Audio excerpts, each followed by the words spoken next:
So, nandito tayo and problema. Okay, excess baggage. So, hindi ko kasi extra closer So, yan, boarding na tayo. Ilang minuto lang or ilang 30 minutes to 1 hour. Ayan, papunta na tayong Tacloban. So, dito na tayo sa aeroplano. Safe trip, safe flight. Wow. Ganyan talaga lagi every time na papalamig sila ng aeroplano. Parang freezer, no?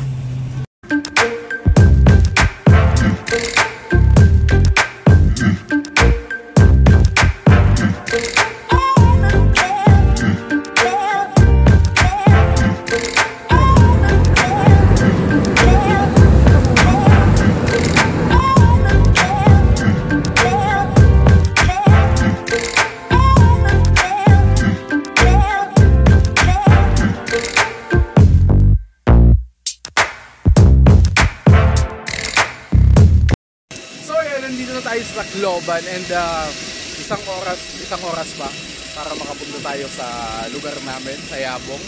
Kaya yan, travel ulit van, Grand Tours. Ito naman talaga yung mga dito, mga UB Express. Ganun talaga yung sinasakyan namin. So isang oras pa and nagugutom na ako. Doon ako kahit sa bahay. Na-miss ko na yung mga pinsan ko. Okay, yung pamilya ko and syempre yung mga alaga natin. Okay, may mga alaga tayo doon. Kaya, let's go! Oh yeah, before pala, yung baggage pala kukunin muna natin. Okay. So, antayin muna natin yung baggage dito.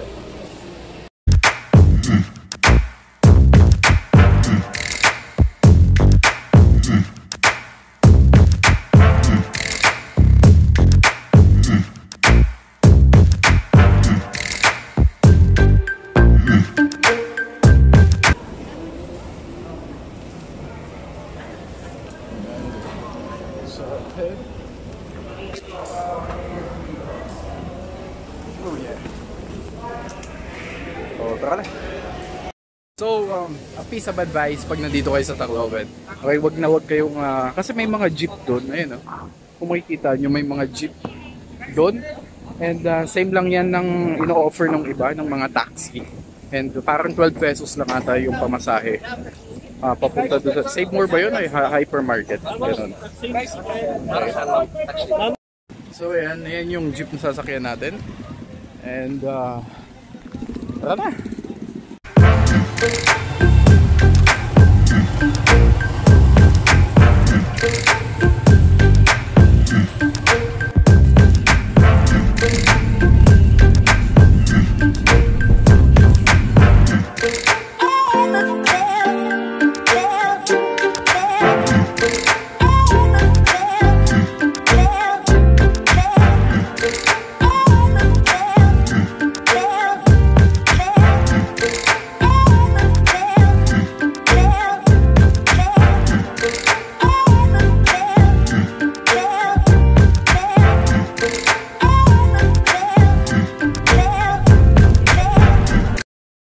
So yung mga kajin, nasa bahay na tayo and oh my, namiss ko din. So yung mga manok, yung mga itik, mga bibi. So saglit lang.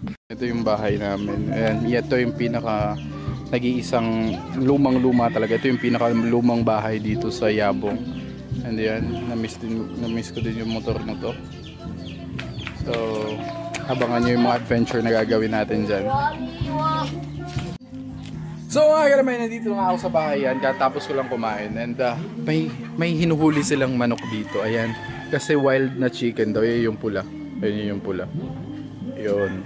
Wala daw nagmamay-ari yan kasi sa bundok yan galing. Okay?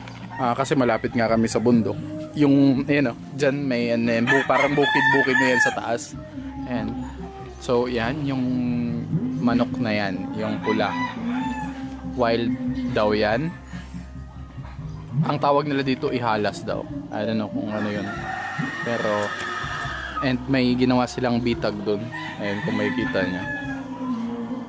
So syempre may pain doon na pagkain ng manok.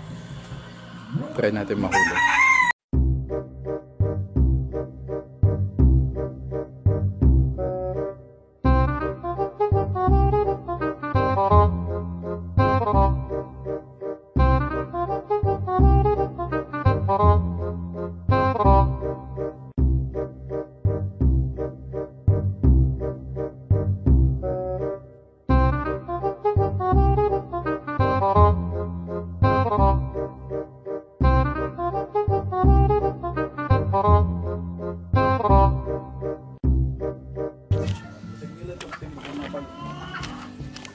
So yun, hindi natin nahuli.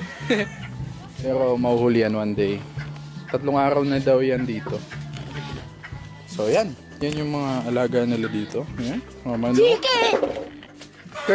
Kurt, dali kita ang tanong yung kuwan sa kapate. Saray na daw. Mag Ano? marami din silang ano dito. Ayan, marami din kaming mga pabo dito. Anong tawag to? 30. Turkey. Yeah, tama. Tama, ang galing ni Kurt. Turkey. Nanlalanat ini. Sige na, lalo na. Ito yung problema dito. Kung nakita niyo yung last. Yan ah. Dami naming turkey dito. May bota pa talaga. Tapos yun yung mga kalapate. Ayan. Yan yung mga kalapate natin. Ituturo ko kayo sa bahay namin ngayon. Since nandito na ka. Ayan, pasensya na. Ito talaga hindi masyadong naalagaan to ng mga hinayupak na to. Ayan. Pero madami na silang kalapate dito. Palokda. Buhita na, nagriya. Nagriya, pambuhita na. Saglit. Oh, ito kayo naman. Bumita ako. Tingnan natin. Pagbaho na daw ito. Hayaan mo mabaho. Mas mabaho pa ka kayo dito. Ayan.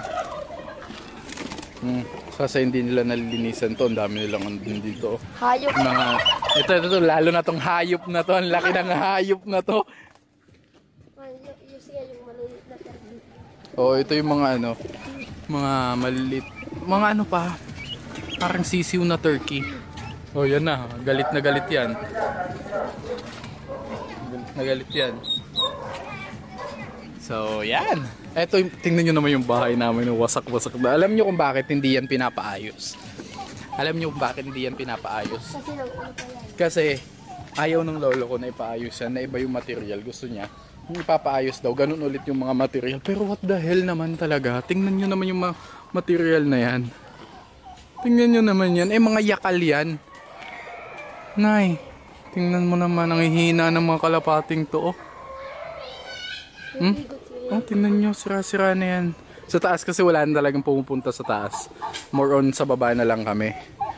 Kasi, yun nga. Sabi ng tita ko, wag na lang daw ipaayos kasi yun yung gusto ng lolo ko. Ito naman ano, sa igot. Dito sa amin igot. Pero iba yung duhat eh. Wala pa akong nakitang hindi ganito yung duhat eh. Yun yung pagkakaalam ko. Meron kami ditong duhat. May siniguelas kami nasa likod. May kakao. Saging. Dalandan. Ano to? Ay, suha. Bayabas. Ayan. O kalamansi. Mangga. Para dito Ay, sa Manila likod. Zoo. Manila Zoo. Bakal yan pa. So, yan. May Manila Zoo kami dito. Ang ganda. Tulad ng ano, sa Amerika. Ang ganda dito. Manila Zoo sa Amerika. Tapos ito may ano, nag-incubate din yung lolo ko. Ayan. Mga incubator yan ng itlog. Yan, ginawa niya na yan. Ginagawa niya lang yan. Ito ano yan sa mga sisiw. Yung malalaki. Ito pa sa mga medyo malalaking sisiw na. Ayan. Kasi dito, maganda. Sarang. Ano yung waray na? Patay na daw, naibitay. Namatay? No. Naibitay. Sayang na namatay daw yung ano namin, yung crow. So, yun lang. May rabbit din kami doon. Rabbit? Oh, may rabbit din kami doon. Kayo mito pa kami doon? May taas? Galing. Kurt! Dali na! Dali, be. Ano? Asa niya? Ay, kayo mito pa kami doon sa taas. At saka may manok. At saka may rabbit.